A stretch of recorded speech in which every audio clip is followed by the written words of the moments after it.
அன்பு கண்மணி வந்து பார்த்தீங்கன்னா, சின்ன சின்னதா வந்து ஒரு சின்ன ஹக்ன்றத கூட வந்து அவங்க வீட்ல இருக்கிற அவங்க அண்ணிக்கும், அவங்களோட நாத்தனாவுக்கும் சுத்தமாவே பிடிக்கல.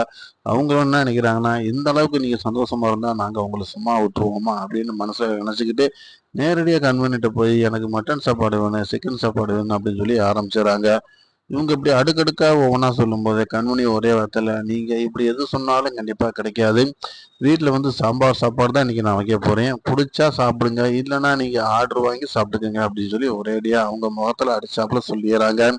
இது 2மே அவங்கனால ஏத்துக்கவே முடியல. எந்த அளவுக்கு இவ பேச ஆரம்பிச்சிட்டாளா அப்படின்னு மனசுல நெனச்சுக்கிறாங்க. பட் அவங்க வந்து சாப்பாடு எல்லாத்தையும் வந்து கேன்டீன்ல போட்டு ரெடி பண்ணி குடுக்கணும் அப்படின்னு சொல்லி அவங்க ஒரு பிளான் பண்ணும்போது, அந்த ஸ்டோர் ரூம்ல வந்து நம்ம கண்மணிய வச்சு அடைச்சிர்றாங்க. கதவு லாக் ஆயிருச்சு. தொறக்க முடியல. கண்மணி கத்திக்கிட்டே இருக்காங்க. இந்த டைம்ல வந்து நேரா வந்து ஃபோன் பண்ணி பேசுறாப்புல அன்பு. அந்த ஃபோன் வந்து ஹால்ல இருக்கனால வந்து கண்மணினால அட்டெண்ட் பண்ணவே முடியல. அடுத்த ஆப்ஷனா வந்து தன்னோட அம்மாட்ட அப்புறம் ஃபோன் பண்ணும்போது, அவங்க தேடி வந்து பார்க்குறாங்க. கண்மணி வந்து சுத்தமா வந்து இருக்கிற இடமே தெரியல. அதுக்கான ரீசன் என்ன அப்படின்னு பார்த்தீங்கன்னா, இவங்க 2 பேருமே வந்து டிவியோட வால்யூம கூட வச்சுக்கிட்டு, இவங்க பக்காவான ஒரு பாட்ட கேட்டுக்கிட்டு இருக்காங்க. அதனால வந்து கண்மணி கூப்பிடுற சவுண்ட் யாருக்குமே கேட்கல.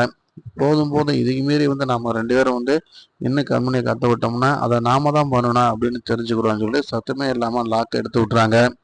அதுக்கப்புறம் வந்து நேரடியா அன்பு வீட்டுக்கே வந்துடுறாரு. "என்ன கண்மணி ஃபோனே நீ எடுக்கல?" அப்படிங்கும்போது, அப்ப அவங்க சொல்றாங்க, "இல்லங்க உங்களுக்கு எல்லாமே ரெடி பண்ணி வச்சுட்டேன். ஆஃபீஸ் வரலான்னு நெனச்சேன். அதுக்குள்ள அந்த மாரி ஒரு சின்ன அதாவது அந்த விஷயத்த சொல்லாம, அதுக்குள்ள நீங்களே வந்துட்டீங்க" அப்படின்ற மாரி சொல்லி முடிச்சுடுறாங்க. சாப்பாட வந்து அன்புக்கு வந்து பரிமாறுறாங்க. இவங்க 2 பேத்துக்கும் வந்து ஒரு டவுட் மேல இருந்து மாடியில பார்க்குறாங்க. நாம செஞ்சத இவ கண்டுபிடிச்சிட்டாளான்னு. கண்டுபிடிக்கலனாலும் கூட கண்மணி யோசிக்க ஆரம்பிக்கிறாங்க. அதே நேரத்தில வந்து ஆஃபீஸ்ல வந்து பார்த்தீங்கன்னா, அன்புக்கு கிடைக்கிற அந்த அதிகாரம் எல்லாமே டோட்டலா வந்து கொலாப்ஸ் ஆயிருச்சு. அவங்க அப்பா இதுதான் நல்ல சான்ஸ்ன்னு சொல்லி ஃபுல் கண்ட்ரோலும் அவரே எடுத்துக்கிறாரு. அன்புக்கு கிடைச்ச அந்த மதிப்பு, மரியாதை எல்லாமே டவுன் ஆயிட்டு இருக்கு. அதக்கூட அவர் தம்பி வந்து கார்னர் பண்ணி தன்னோட பாட்டிட்ட சொல்லும்போது, அவன் ஆரம்பத்துல இருந்து ஒரே மாதிரி இருந்தா எங்களுக்கு பிரச்சனை இல்லடா. இப்ப வந்து ரூட்ட மாறி இப்ப தான் கிளியர் ஆயிருக்கேன். ஸோ உடனே சடனா எதுவுமே மாத்தி குடுத்துற முடியாது. இன்னும் கொஞ்சம் டைமிங் ஆகட்டும் அப்படின்னு சொல்லி ராஜேஸ்வரி ஒரே வார்த்தையில சொல்லி முடிச்சுடுறாங்க. அந்த இடத்துல வந்து நம்ம அன்புக்கு வந்து ஒரு இடிகேட்டான ஒரு விஷயமா இருக்கு. ஸோ இருந்தாலும் கூட என்ன பண்றது? நடந்த விஷயத்த வந்து ஒண்ணும் மாத்த முடியாதுன்னு சொல்லி கொஞ்சம் வெயிட் பண்ணலான்னு வெயிட் பண்றாரு. வீட்ல வந்து என்ன பண்றாங்கன்னு பார்த்தீங்கன்னா, நம்ம வந்து ராஜேஸ்வரிட்ட வந்து சிவகாமி எப்படியாச்சும் வந்து 2 பேத்துக்கு வந்து ஒரு நல்ல நாள குறிச்சிடணும். ஜோசியர் சொன்ன டைம்லாம் முடிஞ்சுன்னு சொல்லி பார்க்குறாங்க. அப்பயும் அவங்க ஒரு முட்டுக்கட்ட போடுறாங்க.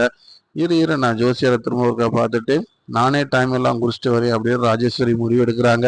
ஆனா, அது வந்து நம்ம வந்து சிவகாமிக்கு சுத்தமா பிடிக்கல. அவங்க ஏதோ ஒரு பிளான் பண்றாங்கன்ட்டு கரெக்ட்டா சூஸ் பண்றாங்க.